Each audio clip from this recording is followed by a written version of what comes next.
are listening to Off Planet Radio at offplanetradio.com.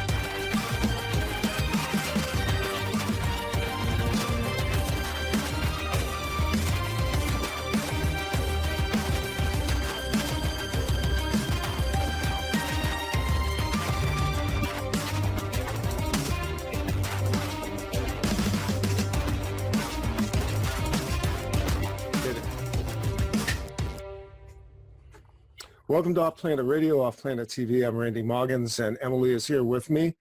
We're going to go through some what I think are going to be spectacularly serious issues in the show tonight, and Emily will bring up our guest.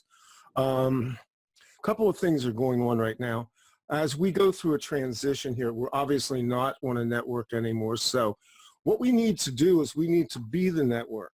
So as these shows go out and you are blessed by them, you resonate with the information that we're putting out, we're asking you to pass these shows around, put them on your Facebook, tweet them, do all of the things that you do in social media. That helps us to push this thing out. I've not been aggressive about pushing YouTube channel or actually the website as well. The website is offplanetradio.com, where you can go and find a backlog of just hundreds of shows are there. So the idea here is basically you're the network and we are the platform, and we're going to go forward. We hope in the very near future to begin doing live shows again on our own platform. We need an audience to do this. So that's kind of a shout out to the people out there of how we make this work, how we don't get ourselves involved in the politics of networks and the necessity of raising money and doing advertising. This is a free will offering that Emily and I do. We put our energy into it. We push it out there. This is service to others. So your energy going into this and going forward is simply share it, hit the share button, hit the like button, put it out. We've got a great show lined up. We have a wonderful guest with some amazing subjects that we're going to touch on. These shows seem to have all kinds of loop closing going on right now. There's all kinds of synchronicity that spin around it. And I know Emily's got her own stories about that as well. And Emily, welcome, and welcome to our guest as well. All right, I'm glad to be with you guys tonight, and we have an amazing guest for you. So let's just get right to it. Our guest has been a Rudolf Steiner school pioneer, teacher, lecturer, storyteller, and writer. She has written for alternative publications, edited the stories of survivors of MKUltra and ritual abuse, and is still ghostwriting books on diverse topics. During her undergraduate days, she studied biology, and in 1996, she was awarded a Master of Arts in Great Books and Honors for her thesis on historiography at St. John's College in Santa Fe, New Mexico. In June 2014, Barrel House Books released Chemtrails, HAARP, and the Full Spectrum Dominance of Planet Earth. Recently, the Australian magazine Nexus published her article on invasive electromagnetic weapons. She is also the author of a fictional American history series called Sub Rosa America, about the deep politics behind the downfall of the United States since John F. Kennedy's assassination. She has now begun the sequel to Chemtrails, HAARP, and the full spectrum dominance of planet Earth, which will be about the next phase of the global chemtrails ionospheric heater technology, the space fence, a world smart grid enabled by the ionized atmosphere we now breathe. Humanity is to be neurologically herded toward a transhumanist future in the space fence lockdown. Elana Freeland, welcome to Off Planet TV. Thanks for having me, Emily and Randy. Excellent. So why don't you just give us a little bit of background on yourself and how you got into doing what you're doing? Let's see, how far back will I go? As far as the Chemtrails book goes, the one I've just written, the one that I wrote in 2014, that came because my publisher, I had done some work for him when I was living in England, and he asked me if I thought I could write a book on chemtrails. And I already had a file on chemtrails because I had spent 10 years researching the American government, mainly the underbelly that Peter Dale Scott calls deep politics. And so I had a file on chemtrails, and I had another file on HAARP, the High Frequency Active Auroral Research Project. But I didn't, at that time, realize they went together. I went to the 2012 Chemtrails conference in Los Angeles, your city. I was there. Yeah, were you there? I was there, yeah. Oh, wonderful. So the Consciousness Beyond Chemtrails conference. Yeah. And nobody knew me then. I was just doing research, getting ready to write. I listened to everybody. I had gone particularly to hang out with my friend Clifford Carnicom. Clifford is the independent scientist who probably has logged the most hours of any scientist on this topic on a shoestring budget. And I had known him in Santa Fe. We had been friends, going to breakfast together, putting our heads together. I had given him my spit and my blood to look at under a microscope. And that was when I realized the seriousness of what was falling on our heads from the sky, because I saw the so-called Morgellons creature, a genetically engineered pathogen. I saw it munching on my red blood cells through the microscope. And even though I don't have lesions as many Morgellon sufferers have, that was when I realized that what Clifford was saying was true, that we all have this critter in our bloodstream. And so that made it a little more serious for me to realize that, and that's why I said yes to Adam Parfrey at Feral House Publishing. I realized that this was, I'd read the books. I read the book by Nick Begich, Angels Don't Play This HAARP, written in 95. And actually, when I was reading that book, I read it in 96 when I was out in my yard. I remember the day very well. It was about fall, and I was raking up some leaves and enjoying the day when suddenly a military chopper came right over my house and stayed there about 5 minutes, freaked out my whole neighborhood, and probably gave me my XY coordinates so that they would know where I lived. Yeah. And that came, I believe, because I had been reading Angels Don't Play This HAARP at a substitute teacher job a couple days before, and a couple of teachers had sat down. I was in the faculty room, and two of the male teachers said, "Oh, what are you reading?" And so I began to hold forth on the very little I knew at that point. And there was a woman at the table, a very mousy little woman, eating her lunch with her nose down by her sandwich. I never did see her face. And I believe that she was probably a military wife because we live very close to the joint base here in the Pacific Northwest. So I assume that the military chopper was a heads up for me regarding that book. And of course it was the 90s. And I remember the 90s as being quite paranoid. Yeah. Much less so now, I believe, because it's a done deal. It's already accomplished. Exactly. That's exactly what it is, yes. Yeah, I mean, some people are still being killed and people are still being targeted. I understand that. But it's not like it was in the 90s when my phone was tapped with a click, click, click after that event. And I had somebody coming into my little apartment and moving things around to make me feel crazy. So I feel very safe now in writing about this issue.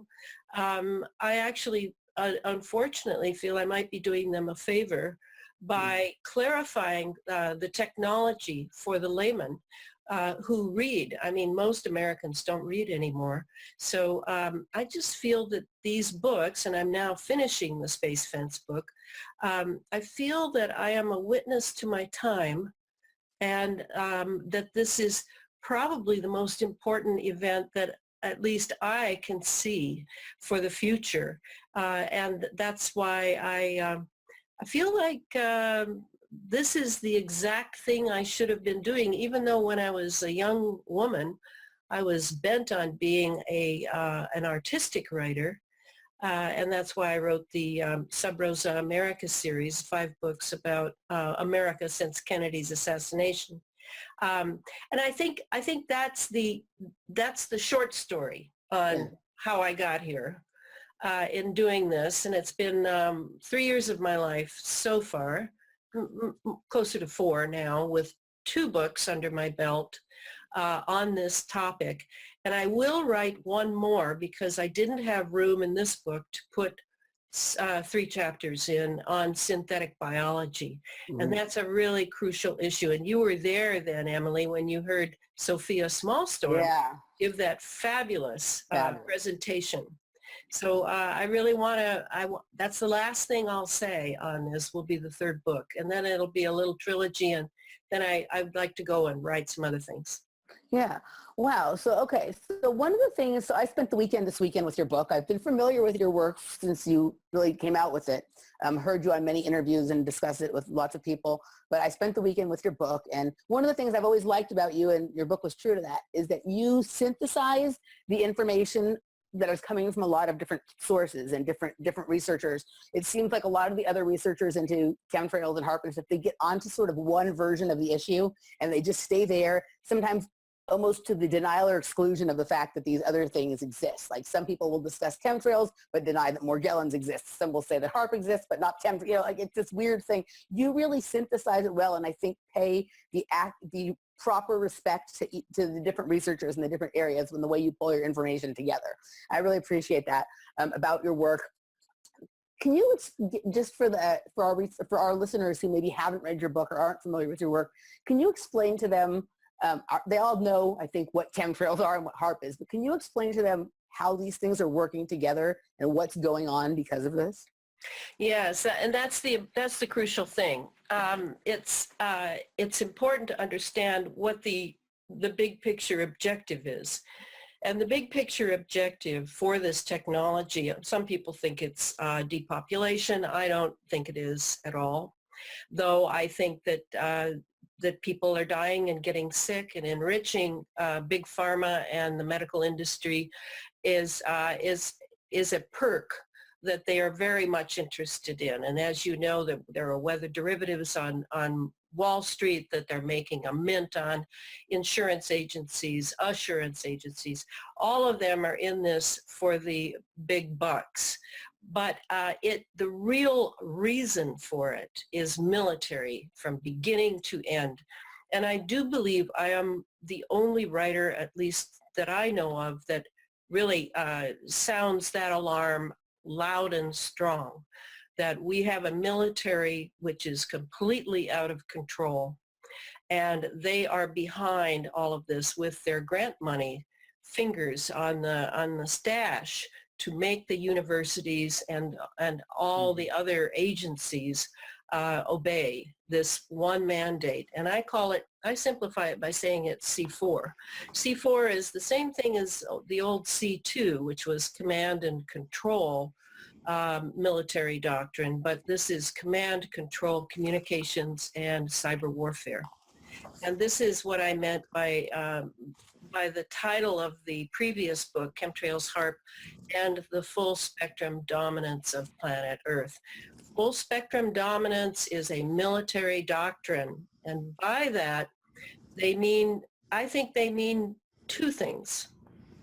The first, of course, is the electromagnetic spectrum. They want to fully dominate all levels of the electromagnetic spectrum, because this era will be remembered as the electromagnetic era. Mhm. And that's crucial. They want it all the way from radio waves to gamma waves. They want everything theirs.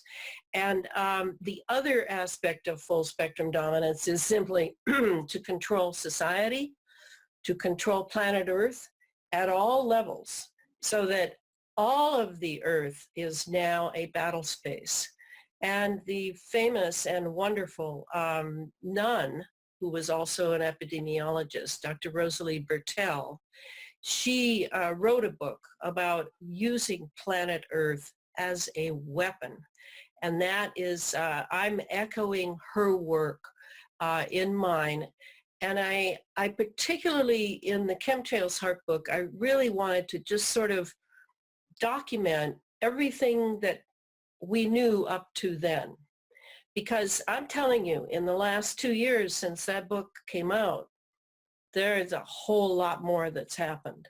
Yeah. And even when my publisher said, you know, I need the manuscript by the end of September, if you want to see the book come out in a year, because he needs a year to work on it. Well, I was kind of disgruntled over that, because by a year from now, They'll all be different. it'll all be different. It's like, you don't understand. This is like breaking news. That's the trouble with writing about national security issues is, of course, they've got all the documentation, and you're out here sort of scotch taping together and reverse engineering what, you know, you think that is going on. And I wish I could be a fly on the wall so that I could get those last little bits in, but I really feel I have the big picture, and that's what I'm known for, is the big picture. I just have that kind of mind. Yeah. You do a good job at integrating the information. In fact, you're actually, we're big fans here on this show of the work of Sean Gautreaux, and you're actually one of the only people who integrates issues that he deals with into the rest of your work. And I think the other researchers who don't pay him any attention it's a shame, because I think he has a really important piece.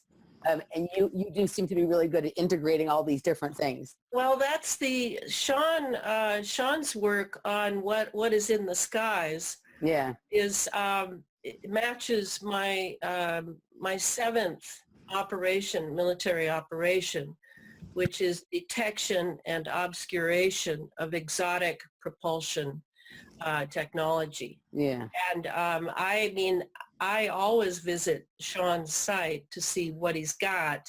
And he knows that I'm open, because I've done a great deal of research on vectored craft, and anti-gravity, and scalar technology, and all of the things that some researchers who work very hard at various pieces of absolutely huge elephant in the living room, they don't go there, because it's like my publisher said, you know, if you mention the word UFO, it's like, you know, then the case closed. But to me, exotic propulsion craft is not the same thing as UFOs. And now we're in the age of plasma physics and plasma propulsion. I mean, a lot is going on up in space right now that most people have no idea what is really going on. But we're going to see some real sky shows in the next couple of years, because, of course, the holography, everything is ionized. And I want to get back to that. So let me be very clear about how this military C4 works. What they needed, they actually began it all back with the SDI, the Strategic Defense Initiative, back with what I call the Bush, Cheney, Reagan troika. And that was Star Wars, the Star Wars operation that was supposedly missile defense. And then we saw it kind of go away after the 80s, when Clinton came in and was president after Papa Bush, 4 years of him. And then it became the ballistic missile program under Clinton, and nothing really happened with it. then it just sort of like meandered away into the black is the way I see it. It was a black project. But that was exactly the time, the late 80s, when Bernard Eastland's patents came of age, and they began working on, we already had ionospheric heaters, but we had nothing as powerful as HAARP would be. And HAARP was an amazing piece of technology, phased array antennas, zapping the ionosphere, creating, popping off those electrons from the atoms, activating them, drawing them down along the magnetic lines of force, and bringing them into the lower atmosphere. This was always the objective, not just for over-the-horizon radar and submarine communications. That was just a teeny-weeny part of what was going on. It was really to find a way to keep the atmosphere ionized, to keep it battery ready, like an antenna, so that all the wireless operations that the military had in mind could be carried off. And, you know, this all began with the Russians too, when they had the woodpecker. I mean, this has been the desire for decades to ionize. I mean, in the 50s, they were blowing off bombs in the Van Allen belts. They were trying to find some way to get that energy up in space down here where it could be utilized for operations. So that's what HAARP did. HAARP, the variety of experiments that HAARP was used for, really, really helped to do that piece, the ionizing of the atmosphere. But how do you keep it ionized after you've got the energy down here? Do you have to keep going? Well, you have to lay chemtrails. You've got to lay those conductive heavy metal nanoparticulates. Got to have those filtering down slowly, slowly, slowly, like aluminum. That's why there's so much aluminum. It's very light, and it's very conductive, and it's very cheap. So down, down, down it comes. And now you can get that radio frequency in there and just zap this and zap that, move weather systems so that off the South Pacific, so that California is a drought experiment now going on 5 years, move that moisture up the coast using ship trails of the U.S. Navy, using radio frequency, using starfire lasers along the west, to bump it up to the jet stream waiting over Vancouver Island, and then cruise it east and south for the weather events that you would like to experiment with and see how you can build them, maybe even minimize them, maybe make a nice little disaster for Halliburton so they can come in and make their profits. This is weather engineering is a done deal. And we now do, there is no natural weather that I know of. That was so there's a couple strings, that was where I was going to go next, but there's a couple strings I want to pull out here. It always seems that without me, I always, at this point, I expect that there's going to be some funny synchronicities or coincidences or connections, but I never know what they're going to be. So I was very surprised when I started reading your book this weekend and found the extensive amount of information about Bernard Eastland, and that he had worked with APTI for ARCO. My mother was the high-level financial analyst for ARCO. So I asked her. Now, my mom had a stroke recently, so her memory isn't what it used to be, but I can still get good information from her sometimes. I asked her if she was familiar with Bernard Eastland, or if she was in any way aware of the HAARP or the oil sands up in Alaska and all that kind of thing. And she said she wasn't specifically aware of Bernard Eastland, or she doesn't think she had heard of HAARP. She was aware of of the tar sand, the oil sands, that big, reserve of them up there. But this is what she did say. She said that she was aware that there was all sorts of things. There's the front face of the company that is just, okay, we drill for oil, we refine oil, we sell oil. But they were involved in all sorts of things that that most people who work there knew nothing about, and that they should never have been involved in. And she started working for them in the early 70s. And she said she recognized pretty quickly back then that there was, always something else going on there besides what the stuff that she was working on. She could see it in the budget, kind of thing. Oh, well, she was working for APTI. I mean, that's all completely CIA connected. Well, she was working for ARCO. She was working for Atlantic Richfield. And ARCO. Yeah. And ARCO. So it was a CIA operation. Whenever you see the word Raytheon, you're talking CIA. yeah, There's no question. yeah. So I'm sure your mom couldn't help but, I'm sure that she was vetted, and they were keeping track of what she did and who she was, because these are all real high security operations. Yeah. And that, I think Eastland, sadly, I don't think he realized how used he was. Yeah, I think that's And for a lot of these people. He Yeah. went his own way, but I did notice that he died right after his last patent. So I don't think there's any way to have a free life and work for these corporations at all. Yeah. So that was an interesting synchronicity. Then what you kind of got into was the ionization of the atmosphere, and then do we have any natural weather? And so then the other synchronicity with the show was, I was just telling you before we got started here, and I'll share with everybody else, that I live in Southern California, and I've been, while I should have been happy that there hasn't been chemtrail spraying all summer, I was suspicious the whole time, because like, what, do they just suddenly decide they don't want to do it anymore? No. But it's been very clear skies, no spraying for 3 months, and almost even no clouds, which I found was odd. But, that abruptly came to an end today, which is, of course, I suspected over the weekend that might happen. But, of course, when we're having you on the show, then they graced me with a sky full of chemtrails and, heat trapped in 10 degrees higher temperature than we've been having. But I was telling you, and maybe what you were just talking about gets into this, and maybe you can explain what I'm looking at.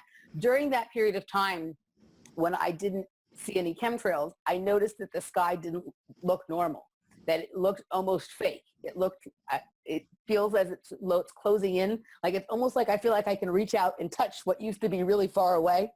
And there's like it's not the normal blue even the blue that it's been the last several years with all the spray. This is a very silvery blue, and it feels screen-like. I almost feel sometimes like if I can just reach far enough, I'll be able to touch a screen. Do you have any idea what this is? What is going on? Oh, yeah. I mean, because of nanoparticulates being so small, you can't see them.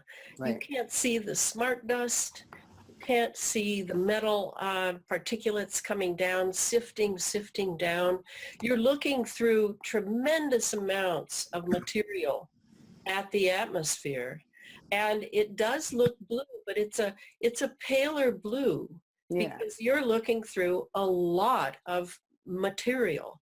And I think the silvery is a very good observation, because that, of course, is the color of aluminum, barium. They're all a sort of pale white or silvery white. If you look at luminous oxide, for instance, and you lay it out on a flat surface, it is iridescent.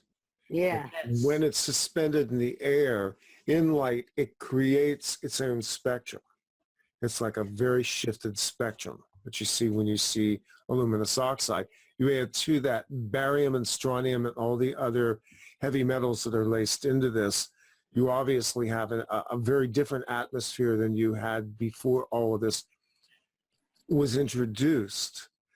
One of my questions, Elana, is, do we actually have a start date when they started formally bombing the skies like this? Do we know? I know that for me, I noticed it in the late 90s. I actually bookmarked at about 1998. I started to notice the shift in the skies. And that would have been pretty close to the time that I also became aware of HAARP. And by 2000, I was also becoming more and more aware of first Nick Begich's book and also then Clifford Carnicon's work. So is there any way to put a bookmark somewhere of when this all began formally as a program? Well, this is Project Cloverleaf. Yeah. Is the name of it. Okay, and it's been going on since the 60s, 70s. But what happened was when Bernard Eastland's patents were then being brought into manifestation up in Alaska after they did a big search for the exact right place, and they needed a place up in the Arctic Circle. So once that was on its way, then Cloverleaf kicked into high gear and the trails began to be laid. And that's not everywhere, but that's all NATO countries had signed on the dotted line. So you can count on NATO countries. And then Clifford was seeing the trails being laid in the high desert of New Mexico. And that's, of course, when he began taking samples and analyzing them, et cetera. So that's the date that I go by. And I would say it's really around 95 when Nick's book came out, Angels Don't Play This Harp. The two synchronized, but of course we weren't really looking. And I don't know if you remember, you probably do, but remember the late 90s and early 2000s, some people were getting really, really sick, like immediately. So they were at the point where they were giving a lot of quantity, and then they would hang back on it and adjust the formula. That, of course, there's always the argument in the movement, it's still an argument. Are we talking about fuel additives and the jets flying, or are we, and it's spewing out from the engine chamber, or are we talking about supplementary pylon tanks and ducts that are laying these chemicals? And I do cover that much more thoroughly than I did in the Chemtrails HAARP book, because I have a lot more information now for the Space Fence book. And I spend quite a bit of time laying out the various theories on this. And I think I'm most comfortable saying that at that time, in the late 90s, there were both. And now because Cloverleaf really is the program that brought on board not just military jets laying the trails, but the commercial jets and many of the large carriers now, and not just American. I mean, there's a woman who puts Southwest, Delta, all of them, yeah. Yeah, puts up maps of even Chinese airlines are laying trails. So there are many agreements across the board among countries, corporations, and nonprofits, I would imagine. Everybody's on board who wants to get a leg up will agree to a Project Cloverleaf formula for their fuel, and then say that they've got a special area, a geographic area. Right away I think of where some of these floods are happening. And they've got that. And so, yeah, okay, they've got the flights going and they've got the formula in the fuel. But now they're going to use a supplementary pylon to like lay some extra. Now, recently, a paper was written by one of our activists, Ann Fillmore, about the Oregon coast. The towns along the Oregon coast have been inundated by lithium.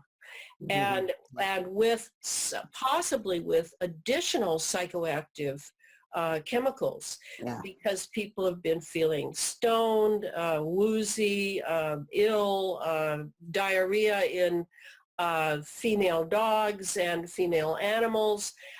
So my guess is, yeah, lithium didn't necessarily go in the fuel formula, but whatever was in the fuel would be synergistic with whatever the additional formula was for a particular region. That's how I'm looking at it now. Did you hear earlier this year, I think I heard it probably, I think I actually heard it on a video by Crow. Somebody got a NASA scientist admitting that they were spraying lithium in the air on tape. I think I heard it on you know who Crow 777 is? He does the work on the lunar wave. I'm pretty sure I heard it on his channel. He did a little piece about it. But there was a guy, somebody called NASA, and the guy that they spoke to actually admitted that that lithium was being sprayed. Well, you might be referring to the whistleblower who contacted Ann Fillmore and set this whole thing in motion, because he wrote twice. He had tried to write to other Facebook activists and had gotten no response for some reason. I have no idea. I certainly never saw any of his epistles. But Anne got the ball rolling, and she and I would have long phone conferences. For a while, we thought we were going to be able to even get some chemical proof from a local university there in Oregon of a professor who had taken his students out to collect samples and had been very dismayed to find that there was so much lithium in his samples. And so he abandoned the project, but unfortunately we couldn't get those samples so that we could prove that, yes, lithium was really dropped along the Oregon coast. Let me ask you a couple of questions here, Elana, because you've done obviously a lot of the research and you have a grasp of the technical details. How does it work that you are able to suspend things like heavy metals into a fuel that is being processed through a very precision jet engine? Do you have any sense of how that functions? Oh, yes. Okay. Yeah, it's called pyrolysis, and that's the science. It's a way of combusting heavy, like nanoparticulate heavy metals, and they, in the chemical process of the heat combustion, will be transmuted into other compounds. And what the best person on this, and I have him in the Space Fence book, is Harold Kautzvella. And Harold, I've interviewed Harold. Yes, Harold he's got both things going. He's got the black goo thing, which is pretty far out for people. And then he has this wonderful paper on the engine pyrolysis.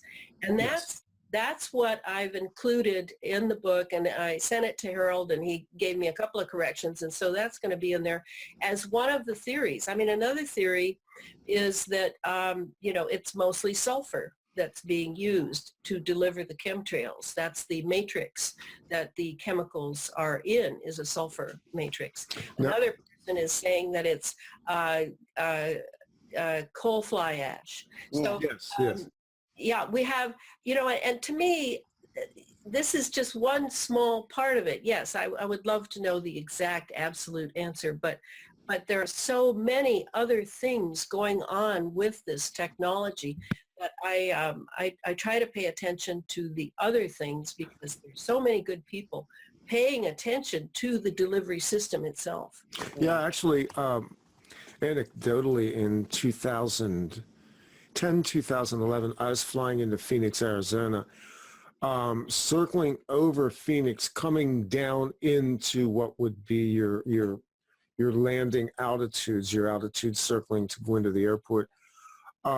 So we're maybe 18 to 22,000 feet in the air still, because we're still not going in.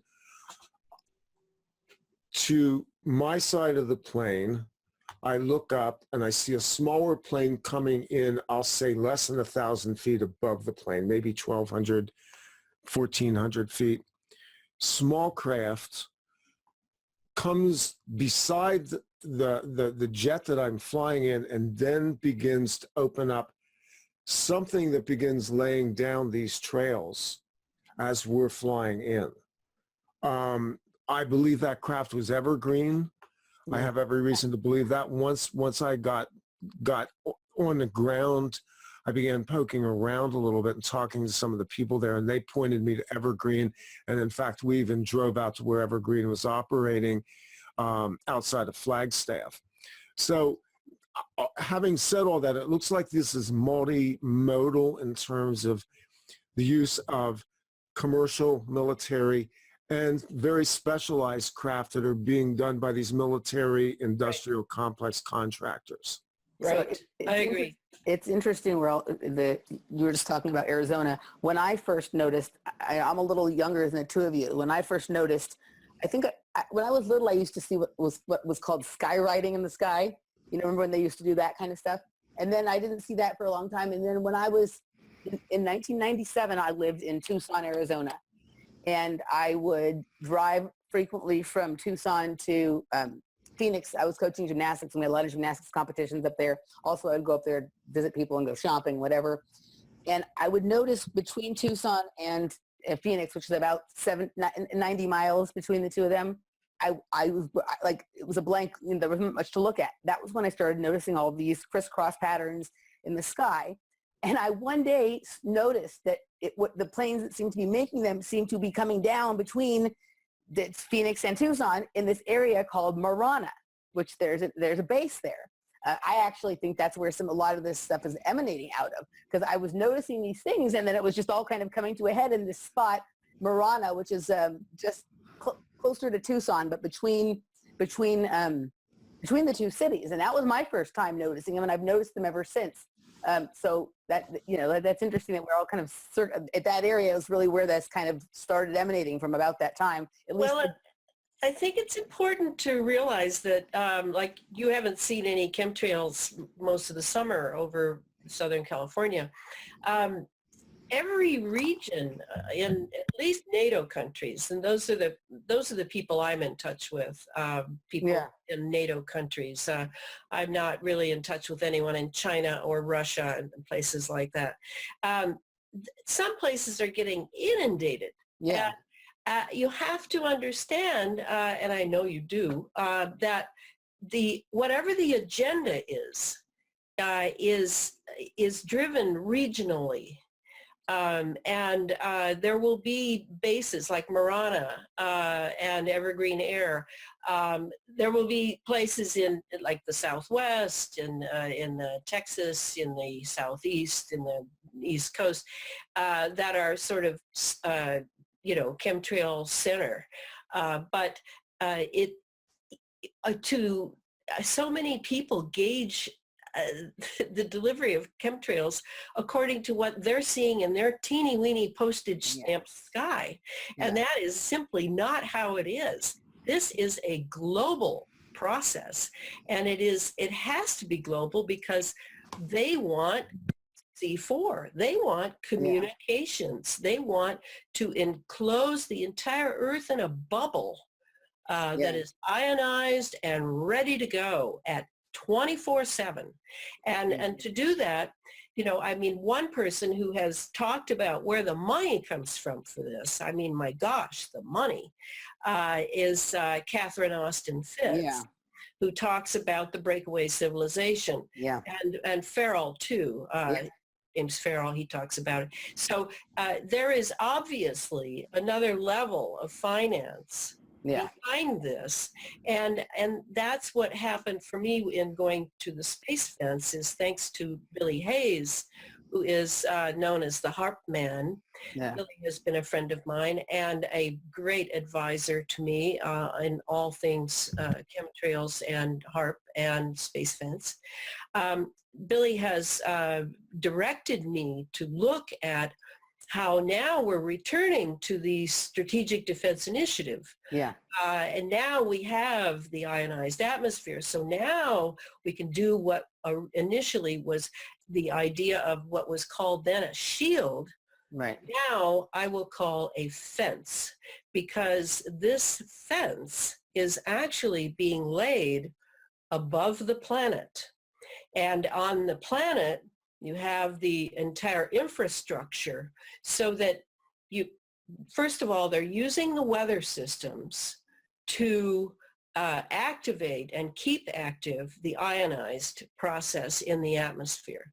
That, as you know, this is an electric universe. Yeah. And by triggering big weather events, whether they have lightning or not, but there's storms, and these are all electrical. Yeah. And so that electrifies, keeps the very bottom of the troposphere activated, and then they've got the jets flying in the stratosphere to keep that one going. So you get this sandwich effect of ionization so that when we're talking about the ring, it's like Lord of the Rings, a ring around the planet, above the stratosphere, in lower space. What's happening is the rockets that are being launched, particularly the sounding rockets that are so-called experimental, the sounding rockets are spewing masses, tons and tons of aluminum and lithium. These are the two main ones that they're spewing on their way up above the planet, and then they will lay a special mixture up above the planet to create this ring around the planet. Now, what would be the purpose of that ring? So It's a conductor. I'm thinking of they're trying to turn Earth into Saturn, right? Well, it is very much like Saturn. Saturn, people who with esoteric knowledge consider Saturn to, it's sort of like the ring around it is sort of the prison wall that holds whatever is going on there in, and the people who are involved in the nefarious plotting of a lot of these programs are worshipers of Saturn. So are they trying to turn the Earth into Saturn? Well, yes, they're certainly Freemasons, and there are many brotherhoods that because most elite movers and shakers are members of multiple brotherhoods, multiple societies, and they go through multiple initiation rites to raise their degrees, and so Saturn certainly yes, but they're not doing it just for an esoteric reason. You understand that? Yeah, they're doing it because this will be planetary lockdown. Yeah, I was just thinking about that because the way you described the ring, it just made me think of Saturn. Lord of the Rings. But they always do things for many reasons. So I think there is an esoteric reason involved, but there's also all these other agendas that we've spoken of. Well, and that esoteric reason may actually be scientific from a previous era. Absolutely. That's really the story, I believe.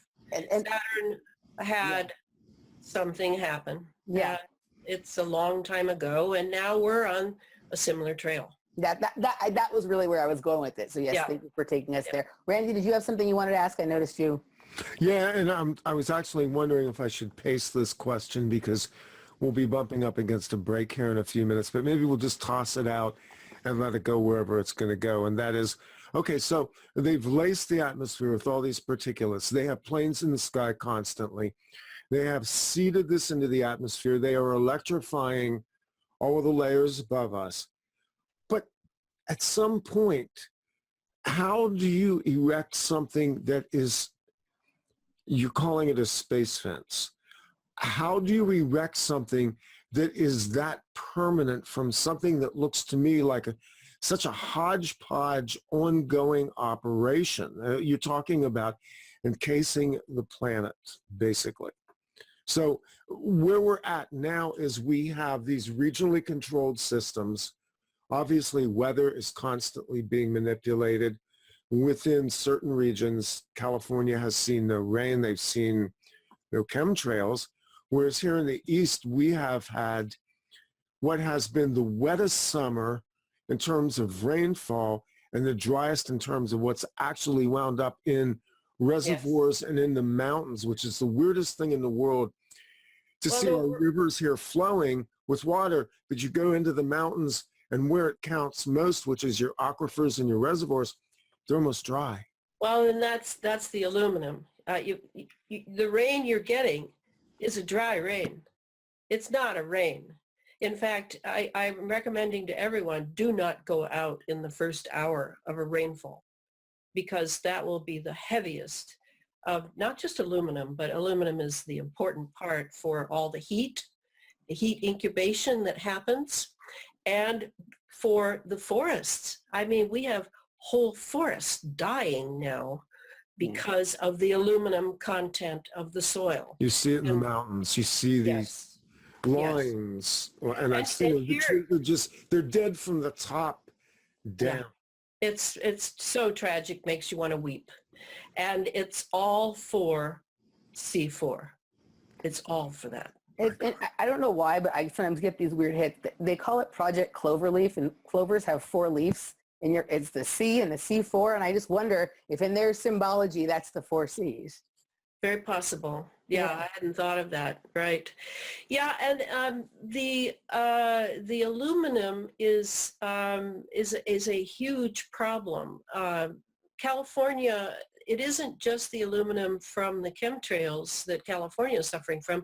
It's all those sounding rockets from Vandenberg Air Force Base, which goes almost due northwest a little bit, boom, up it goes. And so, it's all over. And why would they be doing that? Well, we all know that it has to do with water, and it has to do with an experiment in drought, and maybe a showcase in drought. Hey, come buy into our cloverleaf system, because you can create drought over your worst enemies in the world. You know, like Iran. I think in Iran this summer, it was 127 degrees Fahrenheit. So it's an instrument of warfare. It's an instrument of blackmail. It's a moneymaker. And meanwhile, it also has to do with the future and abandoning nature for a transhumanist future. The other question I had just on the last bit about the lack of chemtrails over California. Oh, there's something flying overhead right now. Anyway, what I noticed about the sky with it looking silver is it almost reminded me of like when I was little and I went to the Griffith Park Observatory, and they have like the screen on the ceiling. And I just wonder if my thought, because I had a lot of thoughts while I was witnessing Silver Summer, and I did, back to your other point, when I noticed there weren't chemtrails, I went and looked and searched to see, and I found obviously that many other parts of the country and world were getting hit really hard. The only other place I could hear at the same time, that I could find out at the same time, was not being chemtrail all summer, seemed to be Houston, seemed to be having the same kind of summer we did. But I wonder, I was feeling like, well, maybe they're done with their project. Maybe they've turned the sky over California into a movie screen, and they're getting ready for the show. And they're going to give it to us with the holograms, with, broadcasting things off the sky, both sound and visuals and whatnot. Like, it made me wonder, is that like, have they done a thick enough job of laying things that the screen is ready to go and it's waiting for showtime? I tend to think California they've got it going and it's fine, and they can tweak it a little bit. They've got the Navy ships 200 miles off the coast that can lay a few ship trails, and then they can zap them. And, it's not a big operation. It looks to me like it's possible they are paying attention to a very large operation, which is a synthetic sun. There's a lot of reports going on of a second sun, a synthetic sun, Nibiru, X-planet, whatever. That I have noticed that before, that it's as though they have the attention span maybe of a 3-year-old, and they'll just kind of swing over here and work on that, and then meanwhile just kind of tweak this and that, and wait for the weather seasons that they're most interested in to produce big weather events again. Yeah, the sun does look awfully strange here most of the time. The sun is now white. I remember when I was little, the sun was more of like a yellow or an orange color. Now this sun has like almost like a white with sometimes like a weird the aluminum in the air tint. Yeah, and it's extremely hot. Yeah, that's one of the things I'm noticing. Here in the East, which is temperate, I'm noticing as we got towards the end of summer, these cooler breezes started to come in. So the air temperature itself is actually quite comfortable. But when you walk into sunlight or sitting in a car, especially where you have that greenhouse effect, that sun is intensely hot and focused. Yeah. I don't quite know how to describe it, except that, I've lived over 50 years outside walking around, so I'm somewhat familiar with what it should look and feel like. It feels like somebody put a magnifying glass on the sun. Well, they have in a way, because those aluminum particulates are just flashing and flashing and flashing. I mean, we have the same thing here in the cool Pacific Northwest. The sun comes out, should be a happy experience. Go outside, you feel like it's peeling your skin off. Yeah. So again, you can't see it. It's going to be a challenge for everyone. We're living in a nanoparticulate age. Yeah. It's in our food. It's in our clothes. It's in our medicines. It's in everything. They're spewing nanobots into the air. Millions and millions and millions of them. We're ingesting them. We're breathing them in. They're on our skin. This is our dilemma. This is our dilemma. And everyone's talking about the weather. And yes, I absolutely say it's all engineered, period. Yeah. That's Case closed. Now, let's look at these other issues that are really going to play havoc on our health, and the in utero children, the future generations, the food growing. You can't grow in aluminum soil. It's not going to work. So it's this.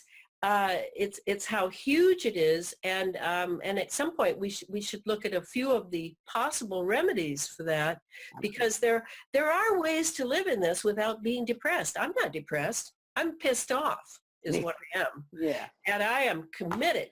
I am so committed. And and people say, oh well, aren't you afraid you'll be targeted? But you know what? You already are. Whatever. Whatever. I have to keep going on this. And because this is about the future. This is an entire world at stake. And we have this, there were times in the past when Americans, had they awakened and had they not been so self-consumed with their little pleasures and their little conveniences. I can't, I'm a 60s person. I have never allowed myself to fall into that trap. I live on the edge. I keep on the edge so that I stay awake and I'm able to do things for the reason I came to this planet in the first place. So I really feel that instead of, oh my, it's terrible, I'm going to bury my head, or I'm just going to take drugs, I'm going to take antidepressants. No, let's look at this. Let's look at it in the face. And what can we do to, first of all, take care of ourselves, because without ourselves, we can't do any good in the world. And then how can we help those around us to face this, especially the ones who don't know yet. They really don't know yet. All right. So, of them sometimes. So this is a good place to take for the break. When we come back, we can get into some of that. What's going on with these particulates that are now inside of our body, what it's doing to our health, and what it's doing to our minds, what we can do to mitigate some of this. That's what we'll talk about when we get back. We're going to go out to break now, and I have some music for us. And I have a track called Full Spectrum Dominance, the Triforce remix by the artist Bass to Pain Converter. We'll be back. This is Off Planet TV.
plus one. Mark smoke on the deck. 2 rounds HAVT. Cast TOT 5-3.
Okay, we're back. Welcome back to Hour 2 of Off Planet TV. We're with Randy Moggins and Elana Freeland, and we have been discussing chemtrails, HAARP, and the full spectrum dominance of planet Earth. And now we're going to segue into how that connects to mind control. And Elana is uniquely qualified to speak on where these two topics come together, because they've been two topics she sort of researched separately. And I'd be actually curious to hear about the moment you realized these two were inextricably connected. So take us away, Elana. Well, before the break, I was saying that we need to look at other issues regarding this chemtrails HAARP technology than weather engineering. Weather engineering is certainly going on. There is no question about that. But it's the nanoparticulates that are being released that are going to be the challenge for our health, physical, and our mental health, because many of these releases are of nanobots. And nanobots, that would include sensors, and that would include microprocessors on a nanoscale. And these are, when Clifford did the dissection of the Morgellons and found basically five components to each of the fibers that that poke their heads out of people's lesions, and the fibers that I saw munching on my hemoglobin. These fibers are alive, and they can be remotely programmed and communicated with. So I assume they are in me, and I assume that someone with the right credentials and code could contact my little guys inside and maybe create havoc for me. I don't know. But this seems to me the way we're going. This is not just an isolate experiment. This is how I believe they're going to do at least a portion of transhumanism. Now, as you know, they call it enhancement of the human being because we are quite amazing creatures, but we are weaker than some of the parts of the animals kingdom that we have in us. And now they want to make that more. I'm sure that all the Olympic athletes are all completely programmed.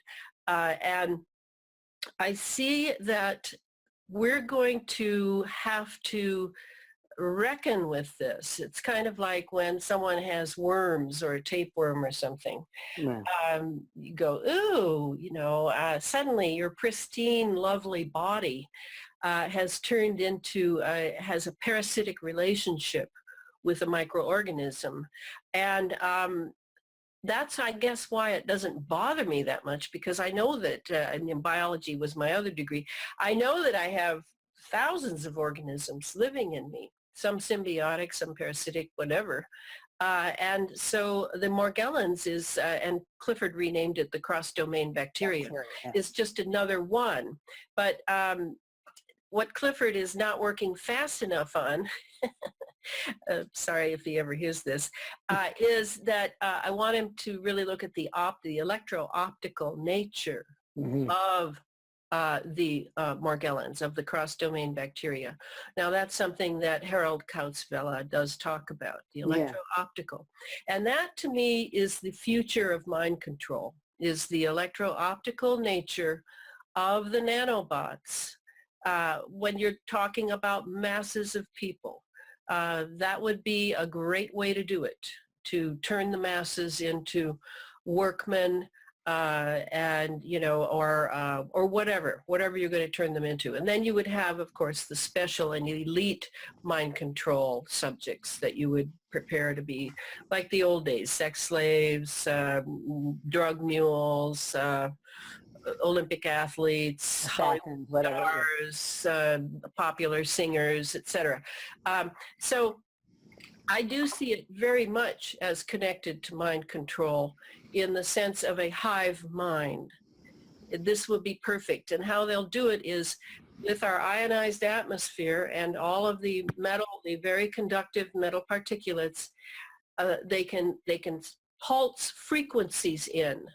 And those frequencies, they can know the frequency for your potassium level in your body. They can know the frequency for your vision center, for your voice center, whatever it is. They can individualize it, or they can do en masse. And I actually think they're already doing that, particularly in large cities. Where I really thought I saw it was when that racial incident in Ferguson, Missouri happened. A few days later, I don't remember how much longer it was after the event itself, I saw the shift to violence in the population. And it was like overnight. And I immediately wondered if Ferguson was an experimental city, and if they were blasting them with a pulse for the violence center, because each emotion, as you know, has its own frequency.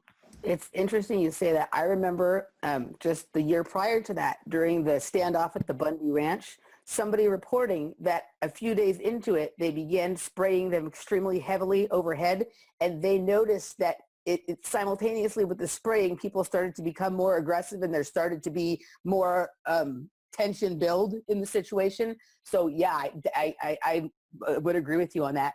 I mean, do you think it's that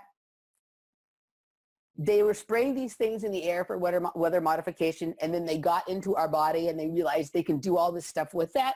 Or do you think that they chose, part of the reason these things were these kinds of particulates were chosen, because they knew they would go into our body, and that was the intention all along. Which came Oh, the latter. the latter. Okay. I mean, you can't have a history of MK Ultra and how chemically astute it was. They had 149 sub-projects, and most of them were chemical. They know a lot about our frequencies, and the only thing they lacked, as I said, is the ionized atmosphere. That was the thing they needed, the last thing they needed. Okay, so I agree with you. So it was that mind control part of the agenda was always there, and then they needed this external thing that's the great enhancer, the force multiplier, as they like to call it, right? Okay. Yeah, and I actually wondered if that's why there's certainly a case for saying, well, the military would want weather to be a force multiplier instead of a force debilitator. Like, how many generals have stood and watched some big rainstorm come in and destroy their battle plans, that sort of thing. But that seems too simplistic to me. I would think that they wanted the force multiplier because they need to have an atmospheric control over society. I think for a while they might have had some people thinking, well, we'll just RFID everybody, we'll just they don't need to put a chip in everybody. And they went, whoa, this is a lot of trouble. Well, we could vaccinate everybody and get those chips in there. But really, how about if we just have them breathe them in? How about if we, Monsanto, dear CEO of Monsanto, how about if we start using your products to GMOs, we just kind of also genetically modify in something that will help us to have a amplify control. Yeah. So that's kind of how I view it. So you think like it's, obviously, as you were saying, the people who designed MK Ultra and created such a thing, this has allowed them to go from direct trauma to create MK Ultra project, target, assets and things, to be able to doing it remotely, which adds for a lot of plausible deniability for them, which is great, but also makes it them able to have many more people that they're doing this to, and a million different varieties of what they're doing and experimenting with. So yeah, like it just seems like the obvious next step from the things that they were doing back 60s, 70s. Well, it's the next step, but I mean, I think of targeted individuals as being probably the next step of MK Ultra, because it's still on an individual basis. There are still people being chosen, whether they're being chosen for this reason or that, I don't know. And it's the most worthless question that a targeted individual can sit around and ask themselves, because they're not probably going to figure it out.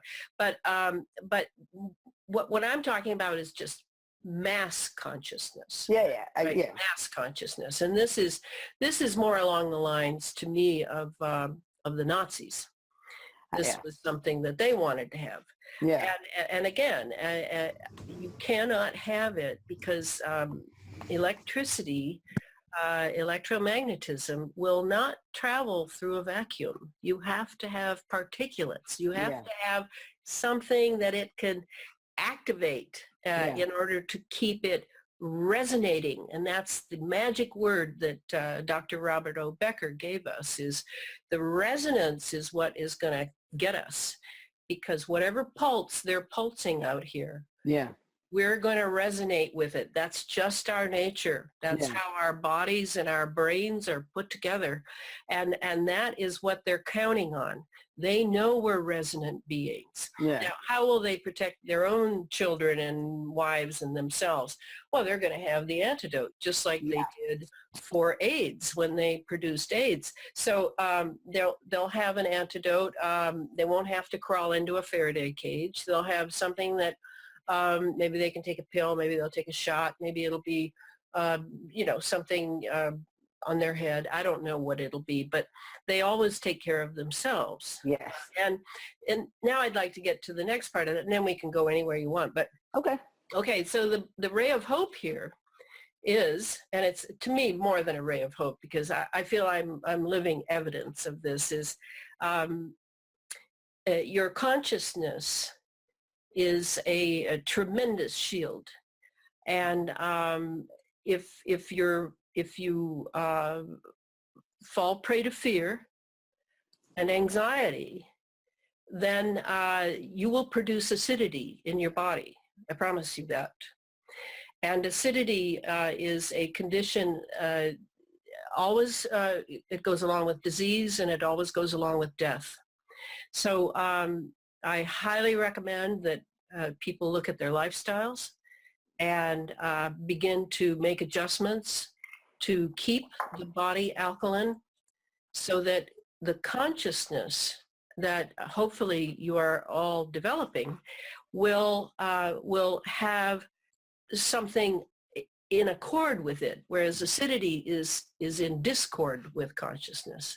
So this to me is the ray of hope. I don't think that some of this will work on people of a certain level of consciousness whose bodies remain alkaline.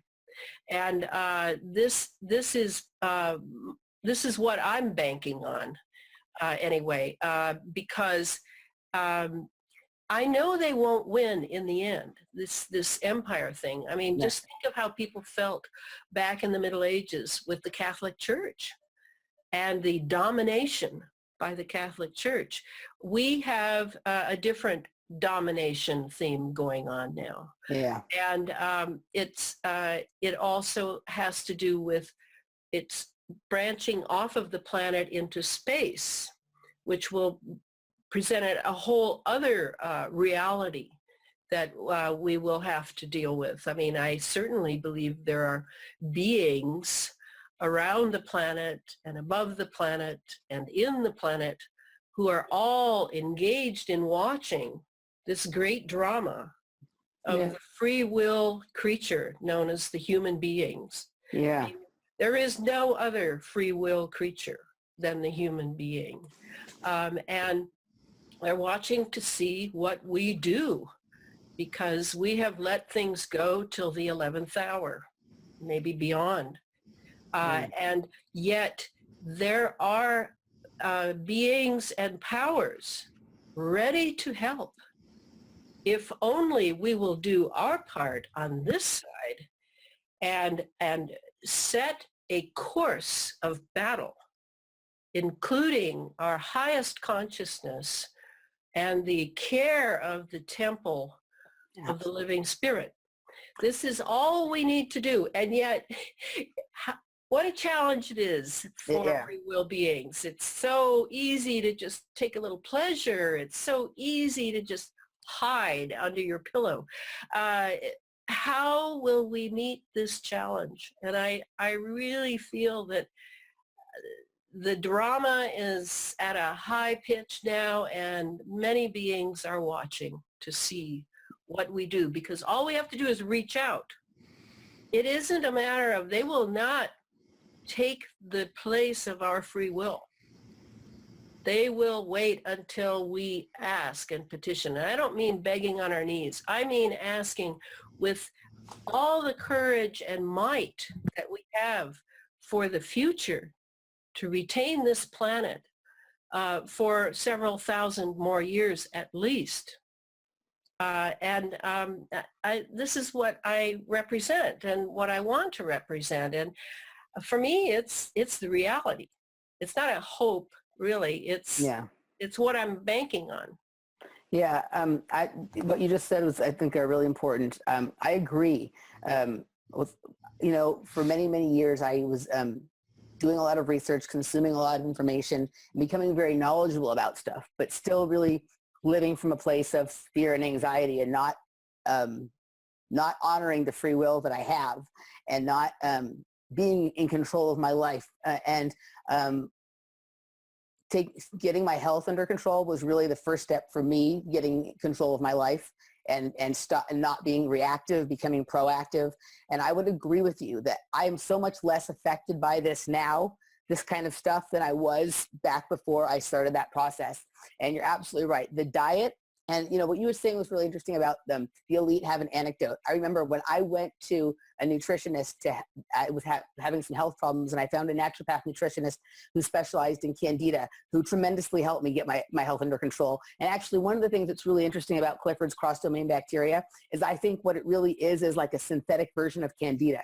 And candida can get your system way out of control. Once I got that under control, everything cleared, and I was able to sort of take care of the rest.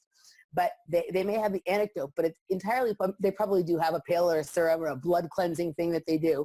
But they also have the ability to afford to eat the foods you need to eat to be healthy. The diet that I eat now is incredibly expensive. So for a lot of people, that's a barrier. And I think that's, I would encourage people to eliminate other unnecessary things from their life so you can afford to eat the kind of diet that is necessary to take care of yourself. Now, it doesn't always have to be expensive, but the kind of food you eat, the kind of water you drink, these things all matter quite a bit. And I think that people would be surprised how how much better their brain works and how much clearer their consciousness and their conscience is once they have those things taken care of. I think that goes along with sort of what you were saying. What do you think? Right. I eat a macrobiotic diet for 45 years now. I haven't been to a doctor since I was 13. Yeah, I love that. I hate doctors. I eat very simply and very cheap. Very cheap. Oh, wow. All right. Yeah, no problem. But it is a commitment. And it's hard work. No, I won't have any thank you kind of thing. Because I know what I'm building and what I must retain in order to make it. I'll be 70 next year. It's just amazing to me. I have no idea what 70 means, but I'm excited because you look my body marvelous. is still I had no idea. I would have guessed your age of being 10 years younger than that. Yeah. Well, that's the healthy and the commitment to the temple of the living spirit. Yeah, I really feel strongly. The other side of this is, and Emily and I have talked about this a lot, bringing in the fear element, but also understanding something. From our perspective, we've danced with the dark forces on this planet for a long time. For Emily and I, since we were kids, in terms of being put into projects and being exploited. Many of the people that went through these projects aren't alive anymore. They didn't survive that. Right. And we always have to remember that as long as we're on the earth, we have a mission. And it's not lost on me that activating the mission sense in people, getting them to understand they're not victims. This was, and you went into it perfectly, because the fear is the biggest enemy. I don't know how many times I've said this, and I don't know how many times I have to continue to say it. Our fear is the single greatest barrier to us overcoming this present system, because it's all fear-based. It's a system that's built on the fear of the so-called masters and overlords who themselves are the most fearful creatures on the planet. They worship these dark gods. They do these rituals. They do horrific things. They do all of it. When you look at them empathetically, you understand that inside them is a cringing child somewhere that really needs to be dealt with. And yes, and we're the good ones. I mean, we're the white hats here. And that itself is something that we must cling to, because fear produces acidity. Clifford, when he had the Petri dishes going, and he was feeding the cross-domain bacteria different things to see what would kill them, maybe. He found nothing that killed them, by the way. But he could send them into stasis so that they don't reproduce with alkalinity. Yeah. But in acidity, they reproduced like pigs. They went crazy in acidity. So that's another reason that fear always produces acidity. It cannot be allowed. And whatever makes people strong, they don't have to be, necessarily spiritual in order to be strong and to have a vision. And your idea, Randy, of the mission, that is my bread and butter. I go from one mission to the next. That's how I live. It's just built into me. I've been that way since I was a child. I remember when I was about 10, writing a book on rocks under the blankets. I'd been to the museum in New York, and I was on fire for rocks. I had all my little rocks in there, and I was describing them, and and I had real tiny handwriting, and I mean, it was like, I don't think I've changed that much since then, except I'm not under the covers now. Here on the shelf is a whole top, I call it my altar, that has my stones and my rocks and all of the things that I pick up when I'm walking around in nature, because they're energies. They are. You know, people don't realize that everything is living. A rock is not just a rock. Yes. There is a sentience to these things and an energy. Yes. And again, this brings us into the shamanic side of this a little bit. When we reconnect back into those elementals, there's a marvelous healing and cleansing that goes on. I occasionally go out to the mountains, find a stream somewhere, and literally just stand there with my hands up like this, pulling the energy down from the sky into my feet through the water, because there's a natural energy force there. Yes. And people who do these kind of things, whatever is, you know, their particular bent to do, can begin to access the natural earth energies that I think these guys are trying to conquer and can't do. And I think that it doesn't matter how big the enemy is, and this enemy is quite big, it's quite well-funded, etc. It's untouchable in a way. Because we don't have to worry about it, because we have our private life. We have a private life. It doesn't mean that you need to be indulgent with it and to just have a private life. The private life should always be the place you go in yourself to strengthen yourself for your responsibilities to humanity. Yes. And that is the bottom line. And if you feel cut off from humanity because you're allowing yourself to believe in the illusion that everybody's stupid in traffic and everybody's out for themselves and nobody really cares about you, you have fallen for a huge illusion. You need to look a little deeper than that, because I believe we all chose to be here right now. Yeah. Otherwise, we'd be somewhere else another time. I am happy to be alive now because I have a real juicy enemy.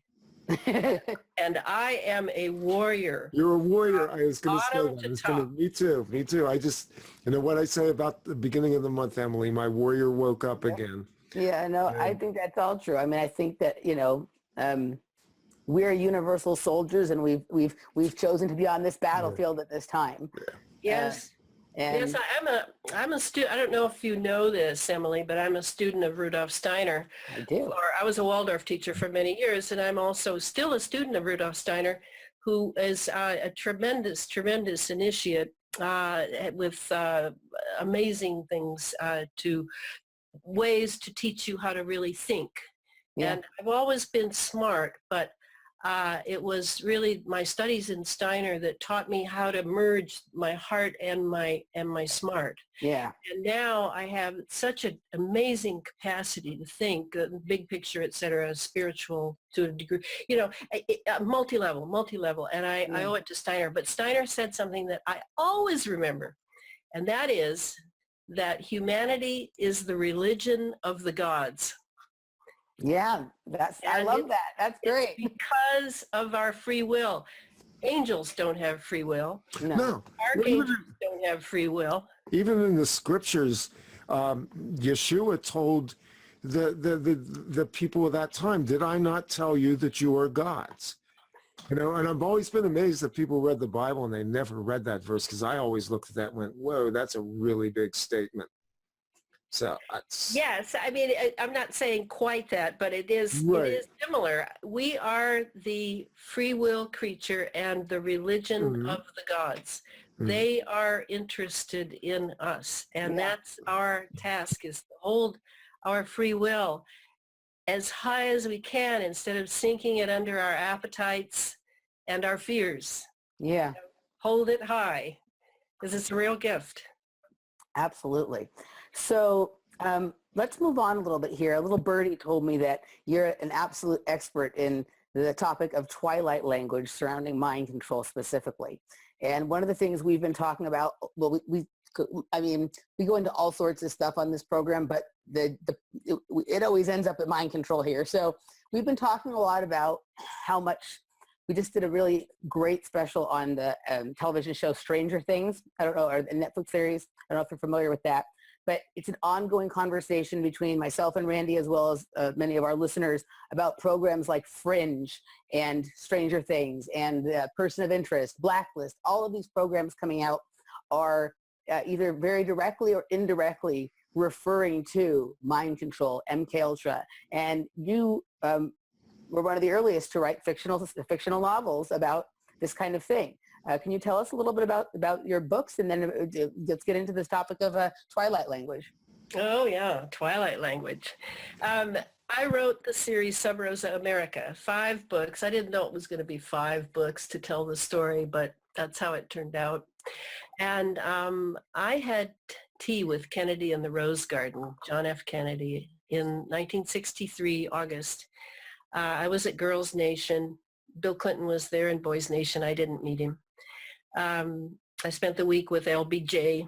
He was overseeing my group.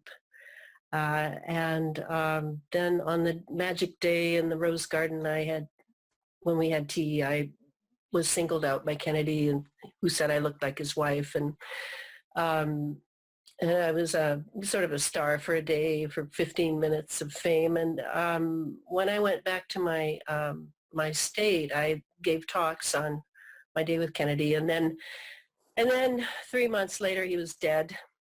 And I was invited back to these groups, and I had to learn to give a speech in front of sobbing people.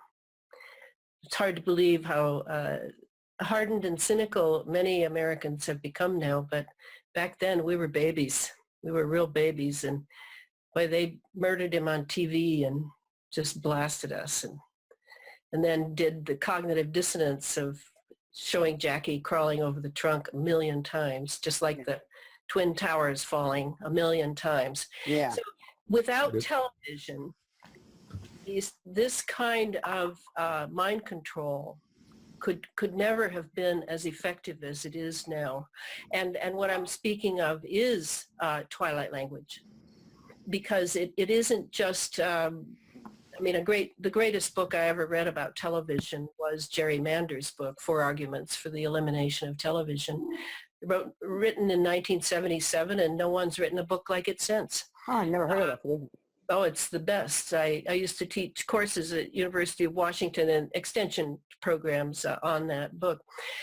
So I don't watch television. I never have owned one. I've tried to keep my imagination relatively unsullied, but I go to a movie now and then. Okay, that was my question. Yeah. I went to see Space Odyssey last night, Stanley Kubrick. Yeah. And I've never seen it. I've seen it before. You've never seen 2001: A Space Oh my gosh. Oh, that's my benchmark film. That's Oh the my film where gosh. Oh I yeah. want to watch it with you. And when I sat there and realized it had been 50 years since Stanley did that film, and it was still fresh and so brilliant. Oh my gosh, it just was so anyway. Can you just, for anybody in our audience who doesn't know what it is, can you explain what Twilight language is? Good question. It's the use of symbols. It's like before we had books, we had storytellers and priests. And our imagination was able to was very malleable, kind of like a 3-year-old who hasn't watched TV. And the Catholic Church and Eastern Church and all manner of huge institutions back in before we had books were able to imprint on that subconscious imagination ability with symbols. And they would teach the people these symbols, and the people would believe in them. And these would be this would be truth for them. Is this sort of like sigil magic? Icons. Very much so. And if you ever read the amazing book and terrible title, The Origins of Consciousness and the Breakdown of Julian the Jaynes, Mind, yes. by Julian Jaynes. That's a benchmark text for me. He talks about how the right brain was dominant until about the 14th or 15th century. And that right brain was not just malleable and very childlike, but it was also, according to Julian Jayne, that he'd read through Homer's Iliad and Odyssey, and he had seen that when Achilles said that Athena was standing beside him on the battlefield, she was. He could see her because his right brain was perceiving her.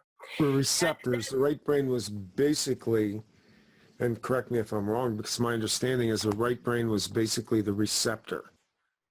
Yes, but it was a perceiver as well. Yes, yeah. Yeah. So he really could see her. And then when the left brain, the neocortex, began to come forward in its development by, and Homer, for people who don't know, would have been around 500 BC.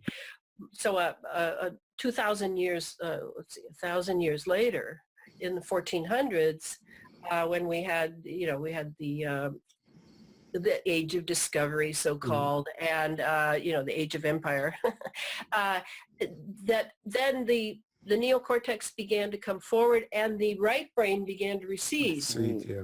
And that's when we developed the idea of entertainment, right? Because then if you had entertainers, and at that time they would have had troubadours going through from the 1200s on, they had troubadours, they had actors, people coming through very poor villages, and people would go and enter that old right brain and it would be so enriching. And it was the same thing with religion. They would go into the church, there were all the icons and the incense and the mass, and they would be back in that old right brain and just like going home again. So stimulate it to come forward again.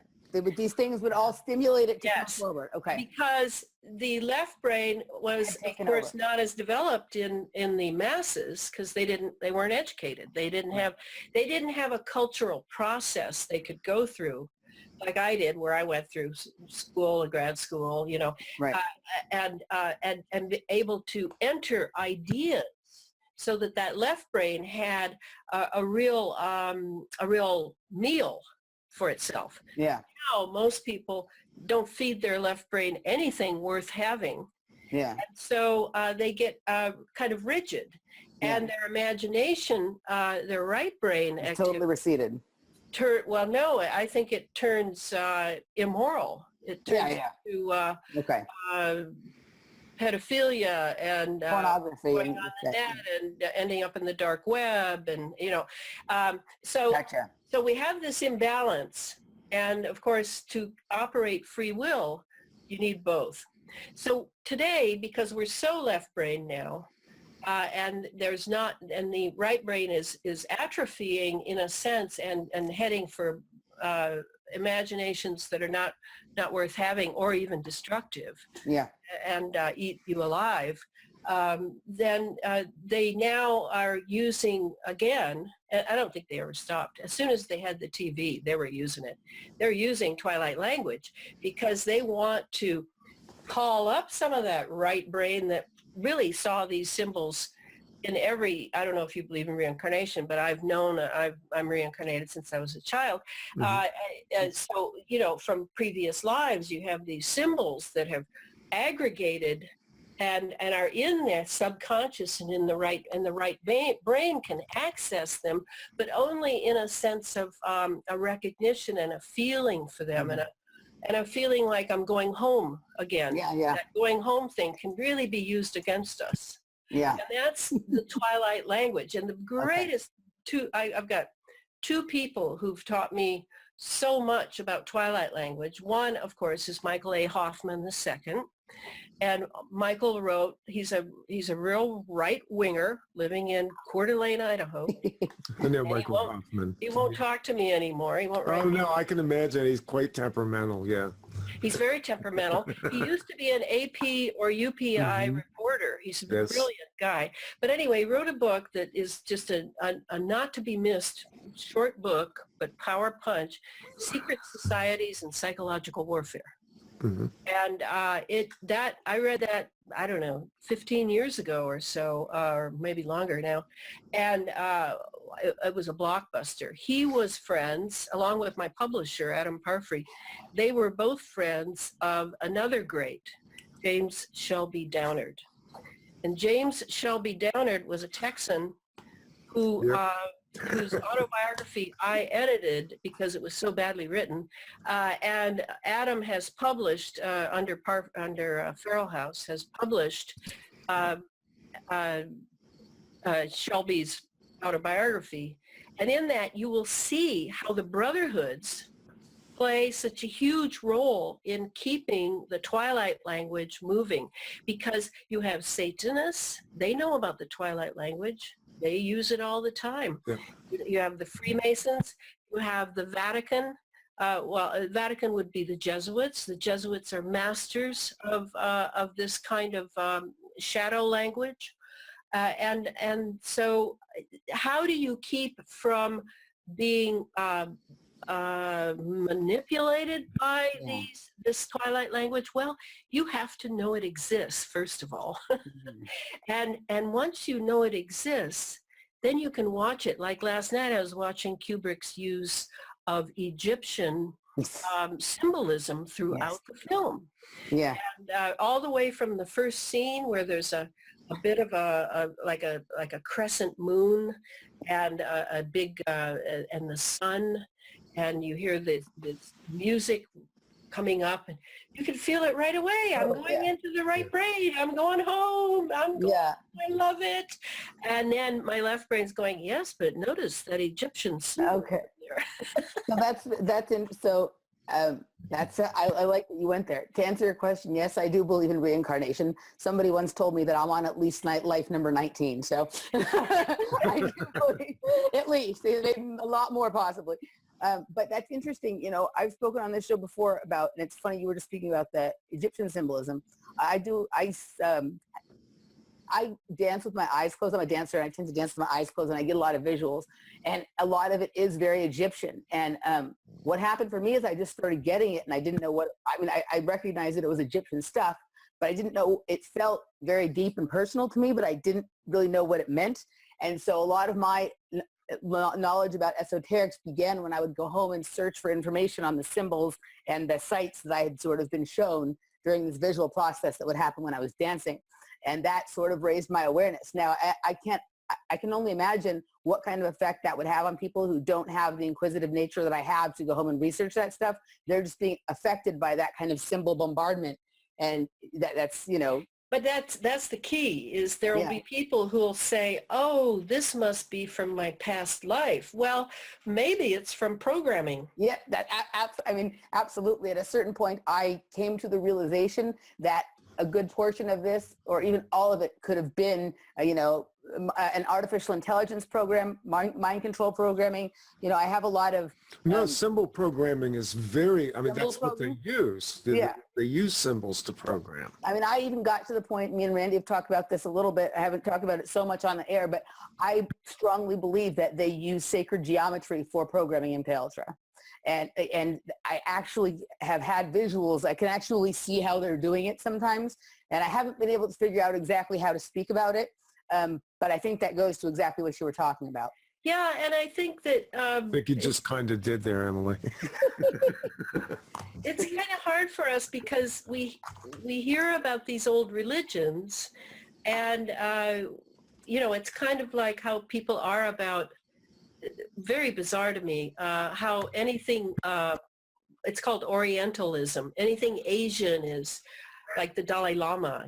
Well, you know, it's not magical to me. The CIA brought him out when China attacked Tibet and cut a deal with him, and who knows what's happened to him since then. And so, I mean, to me, it's important to realize that these things are what we should go into to look at it with as much objectivity as we can bear, because the romanticism of the right brain may not be our friend. Yeah. And it may just be sort of like smelling, you know, apple pie, and mom's baking the apple pie from thousands of years ago, and we'd like to go and eat them.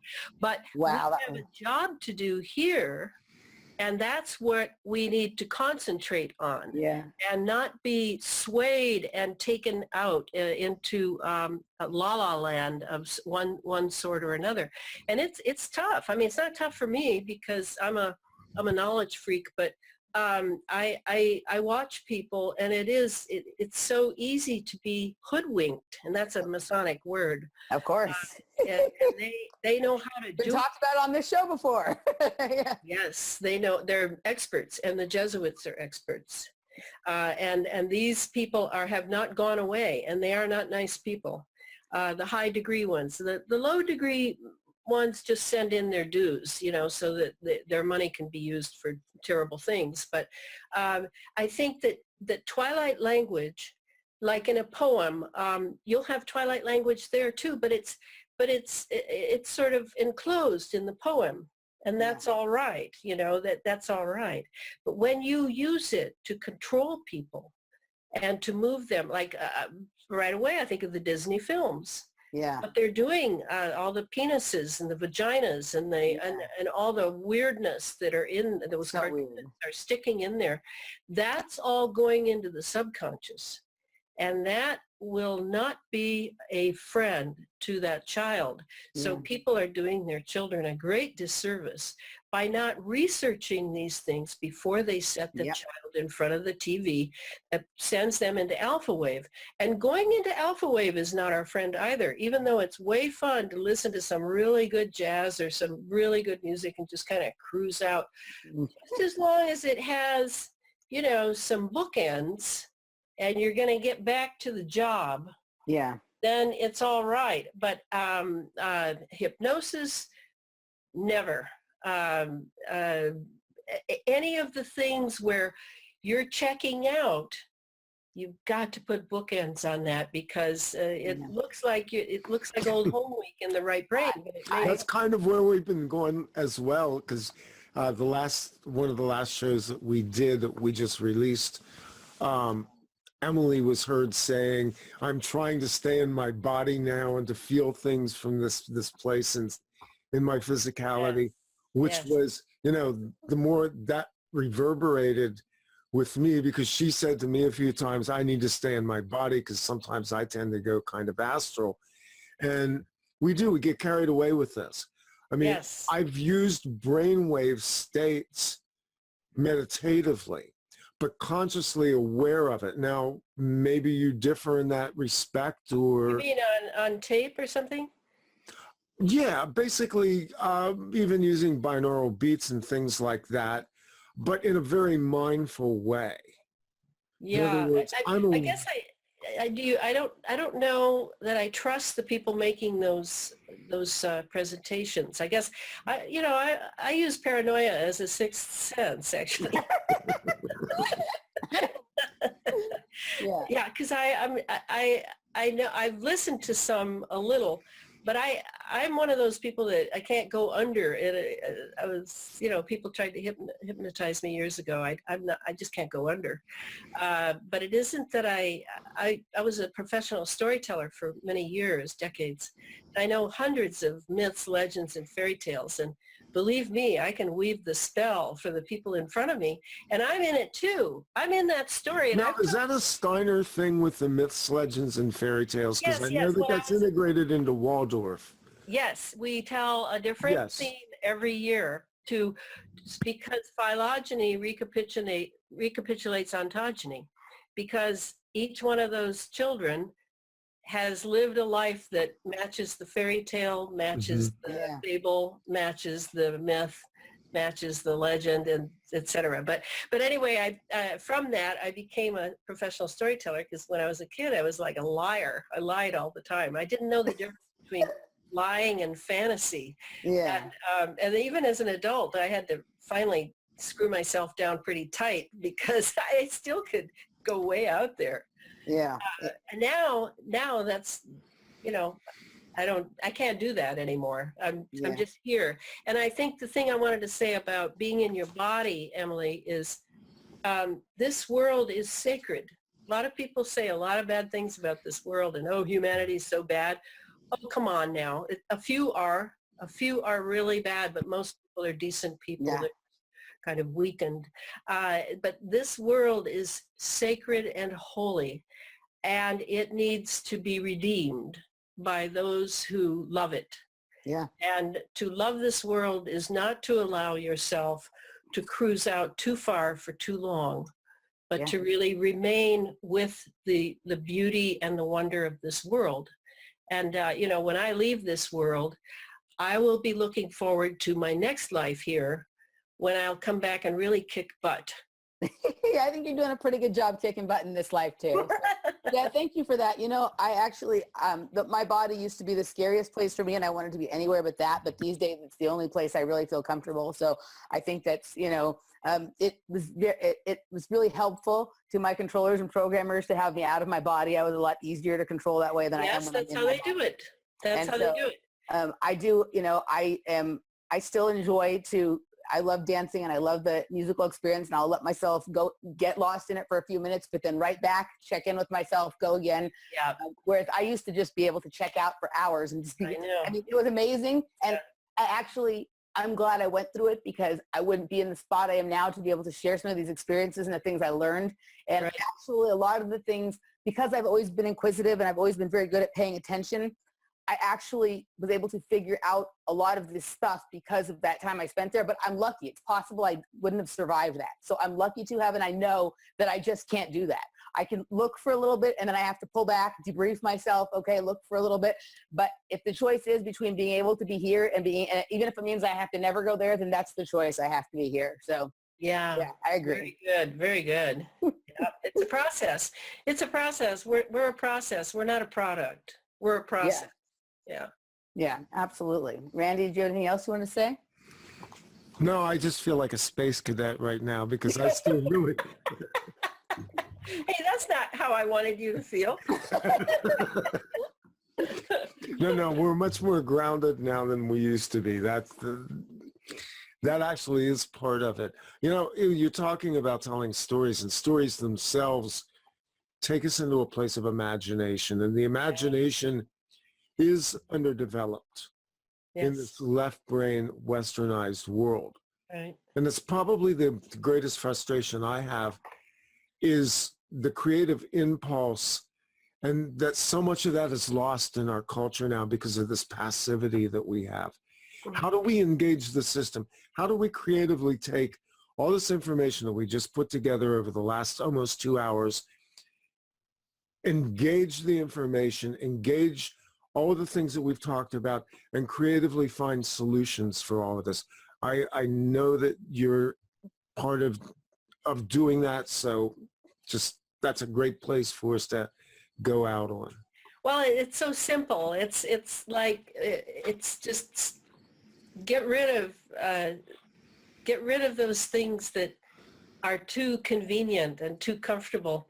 I don't mean your bed. I mean like a television, you know, or watching too many movies because you're kind of checking out, even if they're good movies, even if they're documentaries.